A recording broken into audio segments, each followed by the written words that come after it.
Many of you know by now, Timeskip Hinoto has come back, yet a lot of people still do not know how to use him, so that is what I'm going to be covering in this video.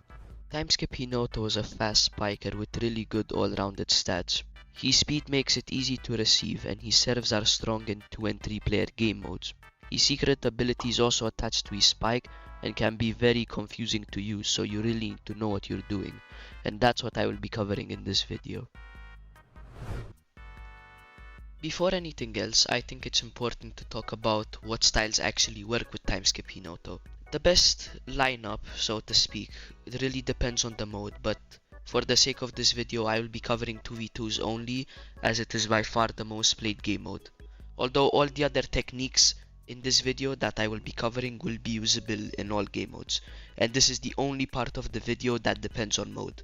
Now, the best setter to pair with Timeskip Hinoto, assuming you're gonna play a setter, really depends on the skill of the setter. I said setter a lot, didn't I? If your setter is good, you should go with Taicho, as it grants an immense spike boost and can practically make Timeskip Hinoto's ability a missile. But if your setter is a bit lacking in skill, or you, the Timeskip Hinoto player, just really like to delay your spikes, I recommend going Timeskip Kageyama. But both are very good, and to be honest, Taicho isn't better by a lot, but Taicho is a bit better in the end by a bit. Also, pairing Timeskip Hinoto with another spiker I think is a great idea. You can pair him with Sanu or another Timeskip Hinoto and he will do just fine. Timeskip Hinoto and Kazana is also fine, but if you're gonna pair him with a spiker, double Timeskip Hinoto or Timeskip Hinoto and Sanu is far better in my opinion. Part 2. The Secret Special. Timeskip Hinoto's ability is fundamentally pretty easy to understand. You run in roundabout the same direction, which then builds up a supercharged hit. Now, how you get it? You either run in one direction, so W, A, D, or backwards, all representing different directions, of course, or you can hold W and a side tilt, and you'll still not lose the meter if you look at that, or if you lose a minimal amount. Now, let's say you're forced in a position to spike where you do not have your whole meter and you only have maybe half of it, or maybe a quarter of it, or who knows, maybe none at all. Yes, you will still get a spike power boost if you're at halfway, but you will not get the supercharged spike. You only get the supercharged spike when you get it in the purple. As you can see there, when I get it in the purple, it leaves this purple type of contrail behind. Look, let me do it again. Boom, there you go. It leaves that purple type of contrail behind, and that's how you know you've hit a supercharged spike.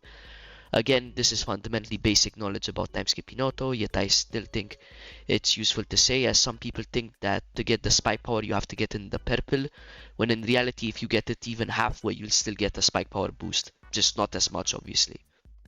So, now that you know how the supercharged spike works, it begs the question, how do I actually keep the meter for the remaining of the game, and how do I play with Timeskip Hinoto? Some of you may think that you have to run around the whole game to keep it, and that is simply not true. For example, if the enemy team has the ball, then I should not be running around like this trying to build up my meter. I should be focused on receiving. Again, this sounds basic, but a lot of people try to get their meter when they don't even have the ball, which, I mean, you're not even gonna be able to spike without the ball, so what's the point? So you should only go for your meter when you and your team have possession of the ball and can make a play and spike the ball. Boom. Part 3. The Advanced Tech. At the start of the video, I said that Timeskip Hinoto is better paired with a fast setter, and now I'm going to explain why. As you all commonly know, a play is usually made up of 3 things: the receive, the set, and the spike.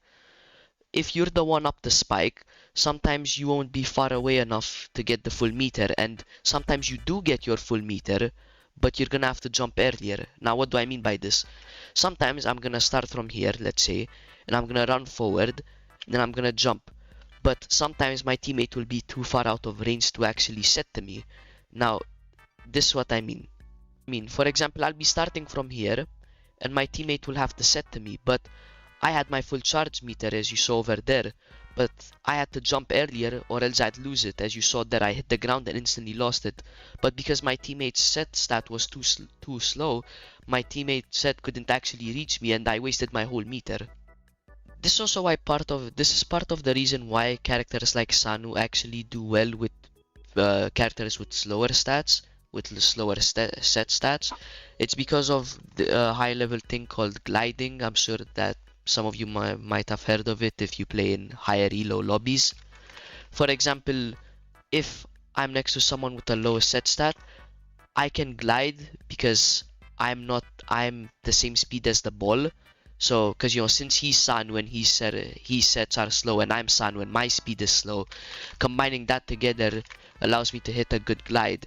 And while it's still possible to glide on a character like Timeskip Hinoto, his speed makes it much harder. Now, what do I mean by this? Let me give you an example. So, due to Timeskip Hinoto's high speed stat, he does way better gliding with a setter style like Taicho or Timeskip Oigawa due to their high set stats. But if Timeskip Hinoto were to try gliding on a Sanu set, let's say, what would happen is he'd simply outrun the ball even if I jumped later, because the problem is Timeskip Hinoto is too fast, as if I delay it too much I hit it too low, but if I do it too early I just go past it. For example, set again. I gotcha.